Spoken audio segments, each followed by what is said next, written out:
And with the Angus Prune tune, we invite you to join Tim Brooke-Taylor, John Cleese, Graeme Garden, David Hatch, Joe Kendall and Bill Oddie, who are about to make one of their Sally's fourth, or Beethoven's fifth,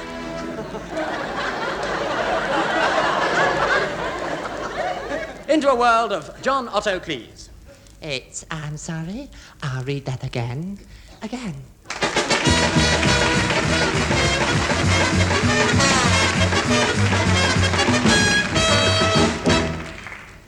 I'm speaking to you from the very depths of the lonely Essex village of Cricklewood. And I'm here to meet Mrs. Glasshouse, who's been knitting solidly for 4 years now.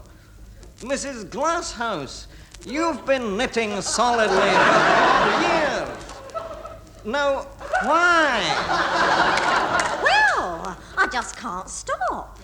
Have you never tried to stop? No, I just can't give it up. Like smoking? Yes, I love it. But what exactly are you knitting? Oh, nothing in particular. Well, how much have you knitted now? Oh, about 3 acres. 3 acres? But where do you keep it all? Well, there's a 2-acre field behind the house, and we laid most of it out there. Then we got 6 sheep and put them out to graze on the wall. And every spring we shear them and get a lovely crop of grass. I see. And what did you do with the grass? Well, I knitted a lawn, of course. But there's only 2 acres in the field. What did you do with the other acre of knitting? Oh, I made it into a house cosy. It was my husband's idea. And where is your husband now? Well, I don't know. He disappeared last week. Poor John. He was such a marvellous yachtsman. One minute he was standing here talking to me, then when I got to the end of the row, I looked round and he was gone. All I could see were a pair of feet sticking out of that pile of knitting. Do you think they were your husband's? Oh, no, that was the milkman. He fell in a month ago. But why did you start knitting in the first place? Well, what else can you do with a pair of needles and 14 tons of wool? But where did you get 14 tons of wool? Oh, my husband brought it home one day. He got it for our little girl. As a present? No, in part exchange. Well, Mrs. Glasshouse, thank you for talking to us so frankly about your problem. Oh, not at all. Thank you for holding the wool.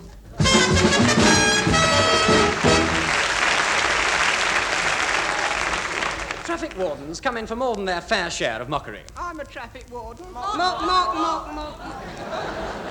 But we are apt to forget that they are human and have their problems too. Over now to a lonely parking meter somewhere in the wilds of Suffolk. Woodburn! Where are you, Woodburn? Here, sir. Great heavens, man, what are you doing? I'm crouching, sir. I can see you're crouching, Woodburn. Why are you crouching? Well, I was more lurking, sir. Lurking? Yes, I was hiding from the motorists, sir. I was hoping to nab one. It's very conscientious of you, Woodburn. Thank you, sir. Well, let's have your list of parking tickets, then. I haven't got any, sir. What, none? Well, sir, nobody ever stops at my meter. What, never? Never, sir. Why not? Don't know, sir. Perhaps I look a bit terrifying, sir. Be that as it may.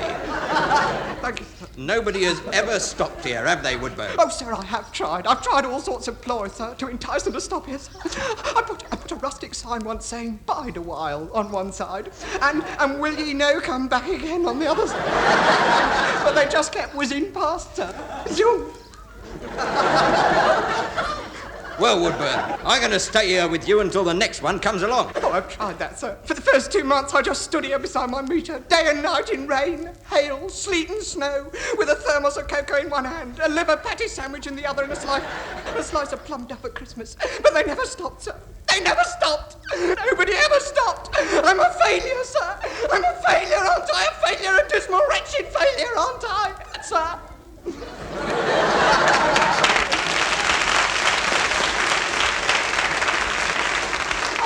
Aren't I, sir? I'm sorry, Woodburn, I wasn't listening. What was that? But, sir, this parking meter's so far out of the town, I don't think people will want to park here. Woodburn. Do I detect a note of recidivist heterodoxy? Do you, sir? I think I do, Woodburn, I think I do. Oh, You're an anarchist, aren't you? no, sir, you're thinking of my grandmother. She was a fine woman, Woodburn. Yes, but a terrible man, sir. No, wait a minute, I can see one coming, sir, now. Where? You can? Where? Over there, sir, quick, sir, hide. Look out, here it comes, look out. Yes, I see it, Woodburn. Woodburn, I owe you an apology. You do, sir? I think perhaps we did put this parking meter in the wrong place after all.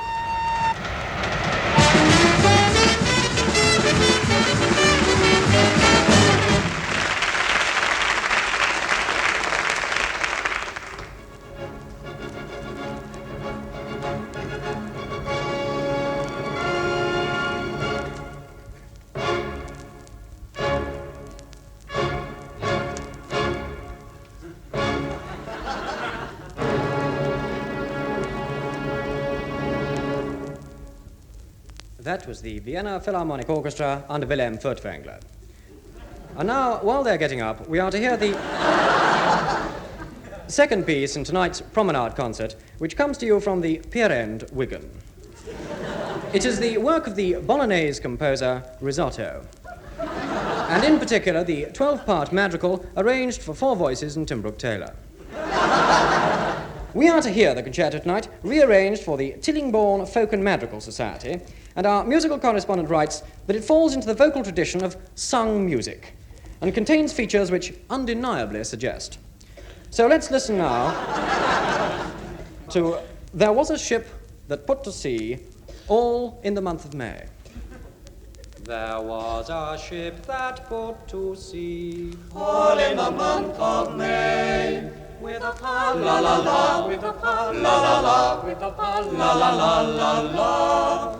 In the month of May, the merry month of May, there was a ship put to sea. In May a ship put to sea. All in the month of May, with a pa la la la, with a pa la la la, with a pa la la la la la. With a fa la la la, with a fa la la la, with a fa la la la la la. And the ship that put to sea, and the ship, and the ship that put to sea, to sea, to sea. The ship that put to the month of sail, the month that put to the ship in the sea, that put to in the month of May, the merry month of May, the merry, merry, and the ship that put to sea in the month of May, in the month of May, fa la la la la la. The ship that put to sea in the month of May sank.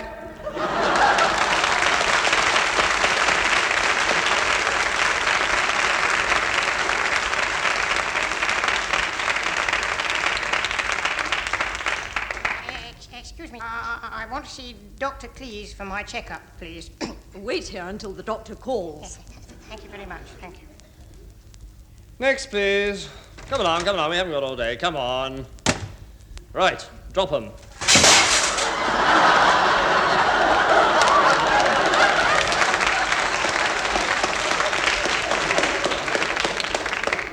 Now take your trousers off. They are off, sir. So they are.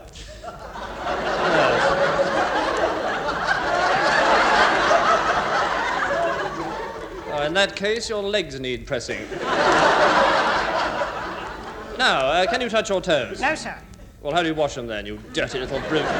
Come grubbing round my surgery with your filthy feet. Ugh. Well, if you can't touch your toes, your arms must be too short. I'll just have to let them out a bit at the elbows. Thank you, sir. Yes. Now, come over here. Can you read this card? Oh, yes, sir. Well? It says APG XRI 8439 DMFRH. It's from my aunt in Brighton. She must be out of her mind.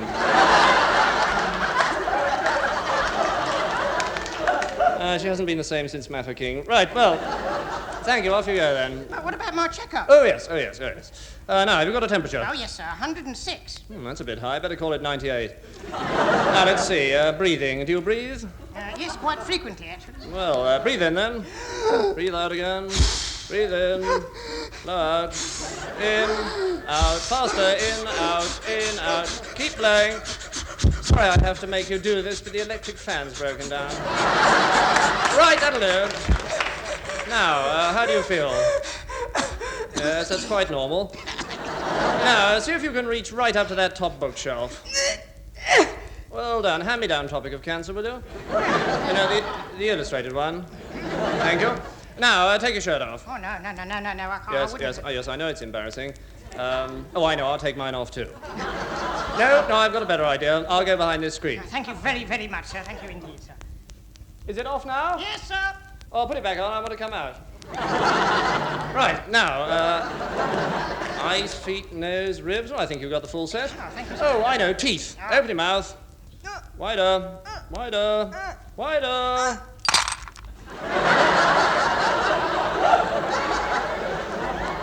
Pick them out. Let me see them. Are they comfortable? Oh, yes, sir. Very comfortable. Okay, well, I think I'll keep these then. No, Don't worry. No, don't worry. I'll put you on liquid foods. Anyway, it'll do you good to dodge. You've put on a bit of weight since I last treated you, haven't you? What did I treat you for? Nappy rash. That was it. Still troubling you? No, sir. Good. Anyway, you're far too fat. How much have you gained? £3? No, sir. £6? No, sir. £11? No. £13? No. £13, 10 ounces. No. All right then, open the box. Mr. Oddie, you have turned down £13, 10 ounces, so let's see what you have won. Mr. Oddie, you have won Kenneth Wollstonher. Well done, Mr. Oddie. Good night, and that's all for this week, but don't forget to join us again next week when it may be your turn to beat the clock. Good night, everyone.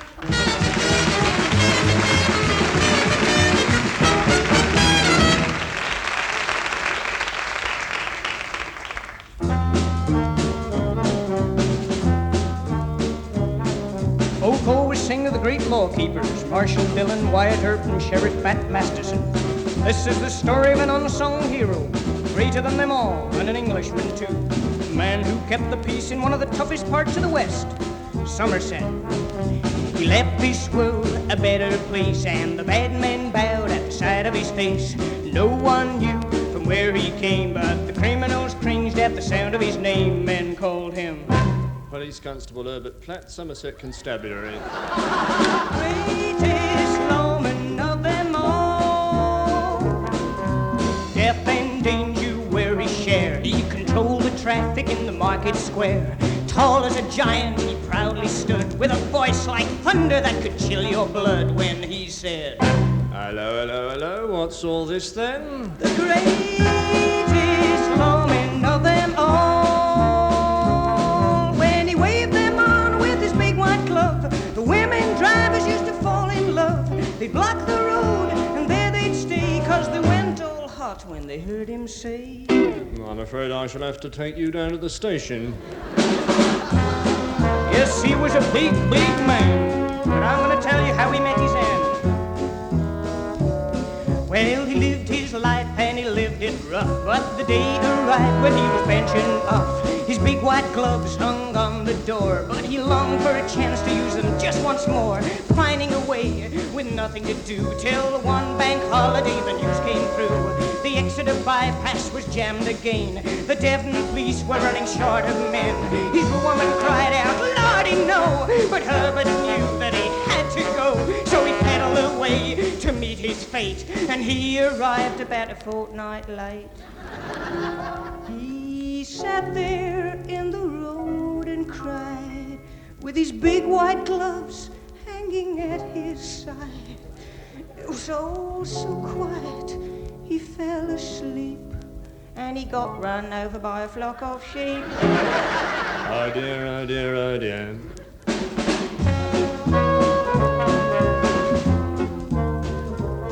By the big blue lamp, he was laid to rest, with his big white gloves folded on his chest. And everyone knew he really tried to do his traffic duty till the day he died. Men called him Police Constable Herbert, Platt, Somerset Constabulary. the greatest lawman of them all. He was the greatest lawman of them all. He was the greatest lawman Mind how you go on the roads? of them all.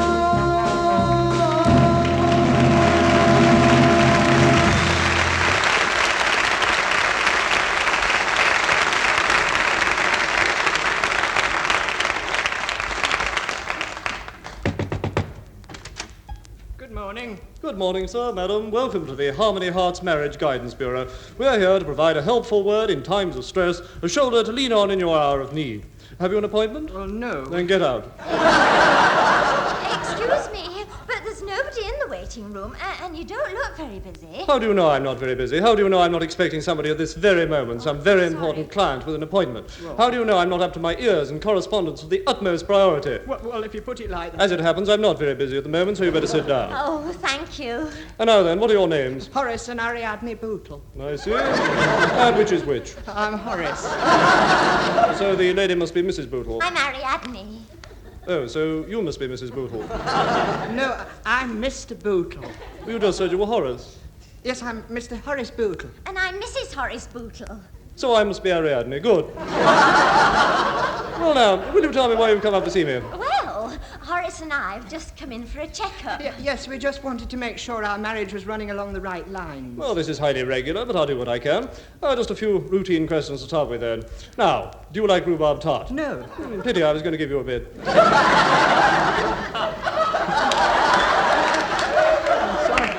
Now, Mr. Bootle, are you happily married? Well, yes, I am. Does your wife know about this, Mr. Bootle? Mr. Bootle, do you ever quarrel with your wife? Never. Why not, you little ninny? Are you afraid of her? Come, Mr. Bootle. Surely you don't expect me to believe you're frightened of that dumpy little baggage. No, look here. Why are you afraid of her, Bootle? Is she blackmailing you? Of course not. Why is she blackmailing you, Bootle? What have you got to hide? Nothing. Come now, Mr. Bootle, let's not play games. I'm not. It's another woman, isn't it? Of course it isn't. She knows about the other woman, doesn't she? And she's threatened to tell your wife. But she is my wife. So you haven't told her you're already married? What? You haven't told her about your first wife then, have you, Mr. Bootle? Why not? I never had a first wife. Don't lie to me, Bootle. What happened to your first wife, eh, Bootle? What happened to her? But I haven't got a first. They never found the body, did they? Oh, you bluebeard, Horace, you monster! But I've never heard such a pack of lies and all. Surely you don't believe, well, I'm going home to Mother. Oh, how could I have married an unprincipled fiend like that? There, my dear, don't fret. By the way, are you free for dinner tonight?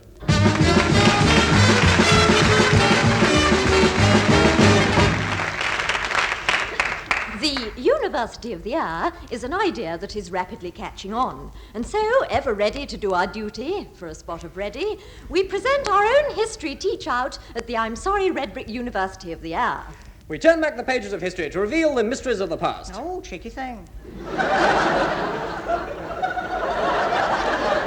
And so let time's winged chariot speed backwards through the ages to the time when life was but a nursling in the cradle of youth, when proud men walked... Get on with it. And so we look at Julius Caesar.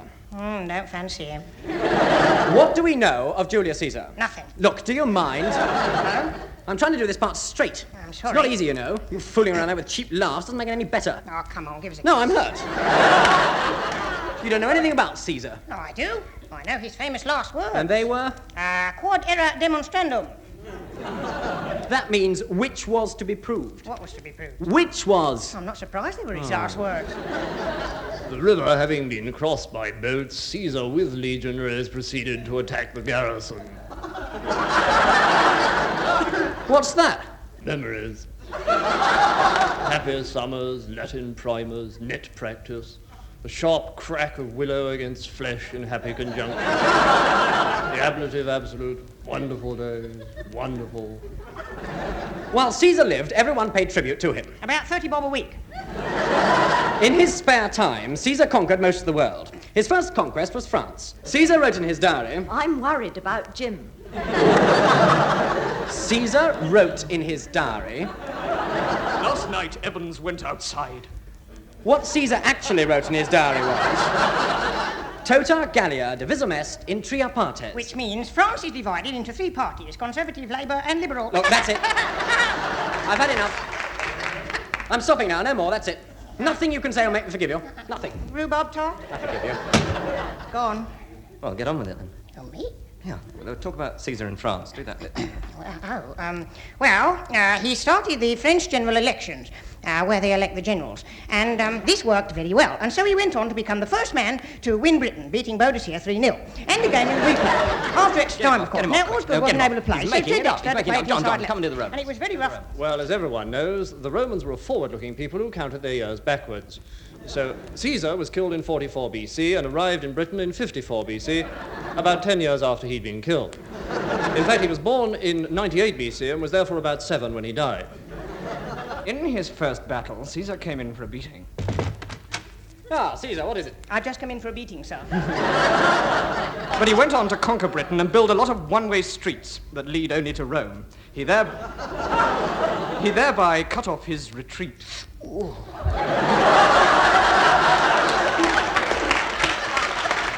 And so Caesar took a holiday and went to Egypt, where he fell desperately in love with Cleopatra, who was 14.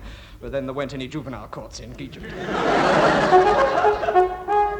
Cleopatra, I've bought you mighty presents from Rome. 2,000 turtle doves, 300 Nubian slaves, 200 galleys, 100 golden goblets, and a partridge in a pear. Oh, Caesar, I have a present for you which surpasses all desire. Try me, what is it? An obelisk. Not on this program. Once with Cleopatra... I thought you'd gone. Well, I thought I'd come back for this bit. It's rather good, you see. Once with Cleopatra, he led a life of debauchery, as the Bible has it. Or pleasure, as they have it in Chelsea. Don't they have it in Chelsea? Oh, they do! And so... I should say. And so in Egypt, Caesar became very dissolute and indulged in lascivious wassails, as Shakespeare has it. And didn't Shakespeare have it, too? One day Caesar received a warning. It's about Brutus, sir. 2, 3, about 2, 3, in 2, 3, off, sir. What about Brutus? Parade, I don't trust him, sir. Look, do you mind not making that extraordinary noise? I beg your pardon, sir. I'll just stand myself at ease. Stand it! Wait for it. Stand it! Well, it's just that I found him shiftless, sir. Good heavens, not in public, I hope. Oh, no. Now, look, I want some troops for my forthcoming battle. Yes, sir. How many light artillery do you want? How about a battery? Oh, no, they work off the mains. I see. What else have you? Well, I can let you have 3 foot soldiers. Do you have anything a little taller? Eventually, Caesar was stabbed in the Appian Way. And that's a very nasty way to be stabbed. Sorry, did I say the Appian Way? I meant he was stabbed in the Senate. That's even nastier. While conducting any other business. Any other business? Take that! Oh! Caesar, you're dying. I know it.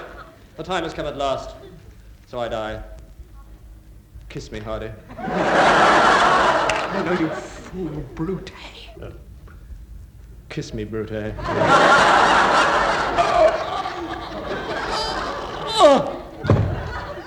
I think you did that very movingly. It wasn't an easy part for a person of your experience, and you moved me. Thank you.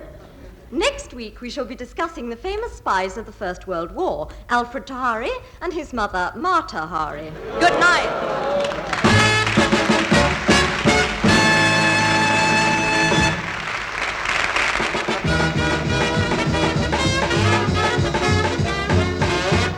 And with the Angus Prune tune, we once again draw a veil over I'm Sorry, I'll Read That Again.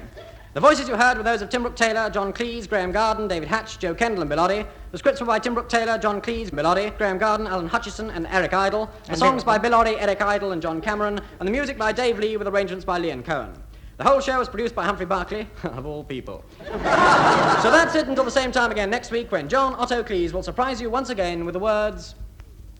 Boo!